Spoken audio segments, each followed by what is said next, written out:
It looks just like ordinary skin cream, but scientists at the Helmholtz Center for Infection Research are looking at ways to vaccinate people without using needles.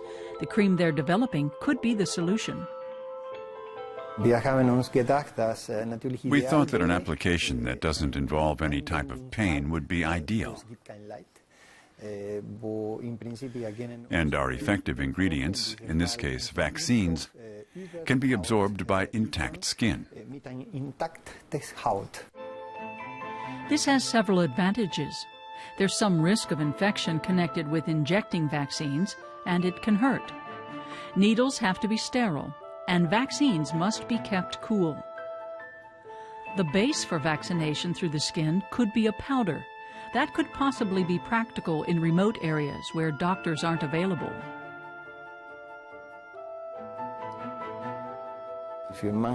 Some vaccines need to be administered more than once in order to provide proper protection against infection.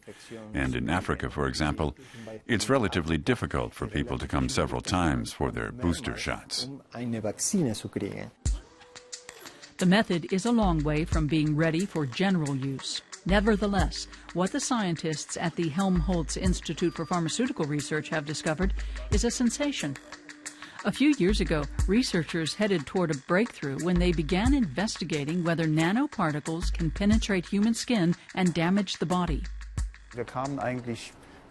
As many others did around the world, we came to the realization that nanoparticles are safe because it's been proven that the particles over 10 nanometers do not penetrate the skin. But the scientists were puzzled that the larger nanoparticles, several hundred nanometers in size, gathered around the roots of hair. They then tried to discover if a vaccine could be delivered to the body by way of these hair follicles. The nanoparticles are like a taxi, and a cargo of vaccine is packed in or spread on the surface of these particles.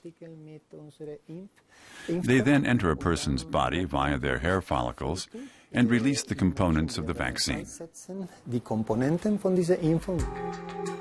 This works when the immediate area around hair is free of calloused skin that otherwise protects the body. The vaccine packaged in the nanoparticle slides down along the hair follicles and ends up under the skin. Researchers have yet to discover what happens then, but they do know that the nanoparticles dissolve after they've done their job. That's still a far cry from a skin cream vaccine, however. That's because the body doesn't recognize the vaccine immediately. It needs an adjuvant as well, just like injected vaccines do. In Braunschweig, they're working on developing adjuvants for cream vaccines that fit the nanoparticles and can be given with the vaccine. Up to now, aluminum chlorohydrate has been used, but that substance has been suspected of causing cancer. We're not using any aluminum chlorohydrate. We're using what are called cyclic dinucleotides. These are molecules that signal the presence of a threat.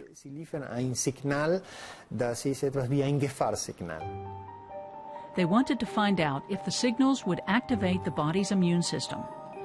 They tested it first on human cells, which are in a red fluid here. Then the vaccine and adjuvant were tested together on mice.